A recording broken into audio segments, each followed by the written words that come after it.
నవగ్రహాస్తములు. చదవమ్మా. సూర్యుడు, అలపద్మము కపిద్ధహస్తము. చంద్రుడు, అలపద్మము పతాకహస్తము. కుజుడు, ముష్టిహస్తము సూచిహస్తము. బుధుడు, పతాకహస్తము శిఖరహస్తము. గురువు,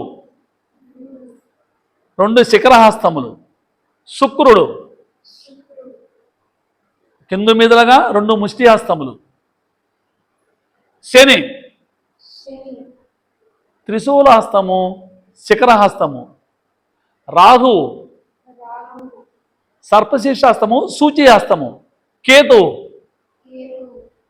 సూచిహస్తము పతాకహస్తము. ఈ విధముగా శాస్త్రములో ముద్రలుగా చెప్పబడినది.